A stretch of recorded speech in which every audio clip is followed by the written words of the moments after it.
Sir నమస్కారం sir. నమస్తే అండి. సార్ ఇటు మోహన్ బాబు గారికి హైకోర్ట్‌లో షాక్ తగిలింది సార్. ఆయన ముందస్తు బెయిల్ పిటిషన్ అయితే కొట్టేసేసారు. మరి రేపు 24వ తారీఖు అంటే మోహన్ బాబు గారి పట్ల ఎటువంటి చర్యలు తీసుకోవద్దని హైకోర్టు 24 వరకు గడువిచ్చింది. మరి ఆ తర్వాత ఇప్పుడు ముందస్తు బెయిల్ కూడా క్యాన్సెల్ చేశారు కాబట్టి తర్వాత లీగల్‌గా ఎటువంటి ప్రాసెస్ పరిణామాలు చోటు చేసుకునే అవకాశం ఉంది. మోహన్ బాబు గారు అరెస్ట్ అయ్యే అవకాశాలు ఉన్నాయా సార్? మీరేం చెప్తారు దీనిపైన? అంటే ఆయన పైకోర్టుకి అప్పీల్ చేసుకోవచ్చు. యాంటిసిపేటరీ అక్కడ ఓకే. రాలేదు. పైకోర్టుకి సుప్రీంకోర్టు దాకా వెళ్ళడానికి స్కోప్ ఉంది కదా! ఆయనకు అవకాశం ఉంది. హ్మ్. వెళ్ళొచ్చు. అయితే రేపు విచారణకు మాత్రం హాజరు కావాలి. హాజరు కాను అంటే కుదరదు. హ్మ్. ఆయన అజ్ఞాతంలోకి వెళ్ళిపోయారు అని రకరకాల వార్తలు వినిపిస్తున్నాయి కానీ ఆయన వెళ్తారు రేపు విచారణకి అని నేను నమ్ముతున్నాను. అంటే విచారణకి వెళ్ళిన సందర్భంగా ఆయన్ని వాళ్ళు ప్రశ్నలు అడుగుతారు. హ్మ్. ఏమిటి ఇలా మీ మీద ఒక కంప్లైంట్ వచ్చింది, ఏమిటి పరిస్థితి అని అడుగుతారు. స్టేట్మెంట్ రికార్డ్ చేసుకుంటారు. ఈ స్టేట్మెంట్ రికార్డ్ చేసుకున్న తర్వాత ఇతర ప్రొసీజరల్ ఫార్మాలిటీస్ అన్నీ కంప్లీట్ చేసి హ్మ్. వారిని కోర్టుకు తీసుకెళ్లే ఛాన్సెస్ ఉన్నాయి. కోర్టు రిమాండ్ విధించే అవకాశం ఉంది. రిమాండ్ విధిస్తే ఒకవేళ ఆయన బెయిల్ మూవ్ చేసుకుంటాడు. యాంటిసిపేటరీ ఇవ్వలేదు కానీ సాధారణ బెయిల్ ఇవ్వవచ్చును కదా, ఇవ్వచ్చు. ఇచ్చినప్పుడు వెంటనే వాళ్ళు షూరిటీస్ ఇప్పుడు అల్లు అర్జున్ వ్యవహారంలో వాళ్ళు వర్చువల్గా షూరిటీస్ని యాక్సెప్ట్ చేశారు వర్చువల్గా. సో ఇక్కడ కూడా అదే జరగచ్చు. జరిగి ఆయనలాగే ఈయన కూడా సాయంత్రమో రాత్రికో వదిలేయచ్చు. హ్మ్. ఏదైనా జరగడానికి ఛాన్సెస్ ఉన్నాయి. ఓకే. కోర్టు చెప్పింది ఏమిటి, ఈయనకి ముందస్తు బెయిల్ అడిగాడు. ముందస్తు బెయిల్ రిజెక్ట్ అయింది. హ్మ్. ముందస్తు బెయిల్ రిజెక్ట్ అవ్వడం అంటే ఏమిటి, మీరు ముందు రిమాండ్కి వెళ్ళండి, రిమాండ్కి వెళ్ళి బయటికి రండి హ్మ్. అని చెప్పింది కోర్టు స్పష్టంగా. కాబట్టి అరెస్టు జరగచ్చు. అరెస్ట్ అంటే ఇన్ ది సెన్స్ ఆయన్ని విచారణకు పిలిచి మిగిలిన ప్రొసీజర్ అంతా కంప్లీట్ చేసి అలా కోర్టులో హాజరుపరిచి చెంచల్గూడకో మరో చోటకో పంపిస్తారు. బెయిల్ మీద బయటకు వచ్చేస్తాడు, అయిపోతుంది. ఓకే. తర్వాత కంటెస్ట్ చేస్తాడు ఆయన. అలాగో ఆ కేసు హ్మ్. కంటెస్ట్ చేసి కోర్టు నుంచి ఒక పాజిటివ్ డెసిషన్ రప్పించుకుని కేసు కొట్టించుకుని బయటకు వెళ్ళొచ్చు. అంటే ఈ రోజుల్లో గతంలో కేసు మెరిట్స్ మీద ఆర్గ్యుమెంట్స్ జరిగేవి.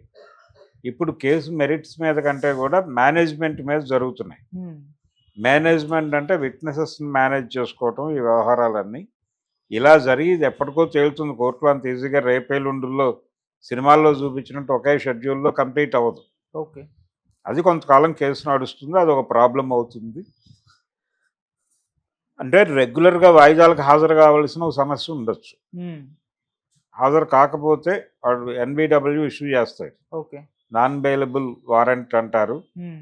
నాన్ బెయిలబుల్ వారెంట్ ఇష్యూ అయితే దానికి రీకాల్ వేసుకోవడం, అదంతా ప్రొసీజర్ చాలా ఉంటుంది. అలా మోహన్ బాబు గారికి ఒక లైఫ్ లాంగ్ తలకాయ నొప్పిగా ఈ కేసు మారే అవకాశం ఉంది. ఓకే. లైఫ్ లాంగ్ కాకపోయినా కొంతకాలం ఇది ఫైనల్ జడ్జిమెంట్ వచ్చే వరకు తలకాయ నొప్పి కోర్టు వాయిదాలకు వెళ్ళటం అనేది. ఒక వాయిదా మిస్ చేసినా ఇంకో వాయిదాకి వెళ్ళాల్సి ఉంటుంది ఖచ్చితంగా. అందుకని ఎలా డీల్ చేయాలనేది విషయం ఎలాగో లీగల్ ఎక్స్పర్ట్స్తో మాట్లాడతారు. ఆ మేరకు రేపు పరిస్థితి ఏంటి, రేపు విచారణకు వెళ్తారు ఆయన. వెళ్లకుండా ఉండే అవకాశం అయితే లేదు. డెఫినెట్గా విచారణకు హాజరవుతారు. హాజరైన తర్వాత వాళ్ళు అక్కడే బెయిల్ కూడా ఇవ్వచ్చు, ఇమీడియట్ బెయిల్ ఇవ్వచ్చు. లేదు జడ్జి గారు దాని మీద ఆర్గ్యుమెంట్స్ వినాలి అంటే కనుక మళ్ళీ వాయిదా పడుతుంది. అప్పుడు కొంచెం నిద్ర చేయాల్సి రావచ్చు. చూద్దాం ఏం జరుగుతుంది అనేది. ఒకటి కోర్టు అల్లు అర్జున్ విషయంలో కూడా అలాగే వ్యవహరించింది. అంటే కొంత మధ్యంతర బెయిల్ ఇవ్వటం అనేది ఒక రకంగా అతని కేసులో ఒక పాజిటివ్ అంశం. మోహన్ బాబు గారి కేసులో యాంటిసిపేటరీ రిజెక్ట్ చేయడం అనేది ఒక నెగిటివ్ వ్యవహారం. దీని తాలూకా ప్రభావం కేసు విచారణ మీద కూడా ఉంటుంది. ఏది ఏవైనా మోహన్ బాబు గారికి కొంచెం కష్టకాలం. కొంత కాలం ఆయన ఈ గొడవలకి దానికి దూరంగా ఉండటం మంచిది. ఏది ఏమైనప్పటికీ ఇది వాళ్ళ ఫ్యామిలీ ఎలా రియాక్ట్ అవుతుంది, మంచు మనోజ్ ఎలా రియాక్ట్ అవుతాడు చూడాలి. ఉమ్, ఆయనతో పాటు నిజానికి ఈ వివాదం వాళ్ళిద్దరి మధ్య, ఈయనకి అవును సంబంధం లేదు. అనుకోకుండా ఈయన ఇన్వాల్వ్ అయ్యాడు, అవును. అవటం వలన గొడవ. ఓకే. ఇప్పటికైనా ఆయన బహిరంగంగా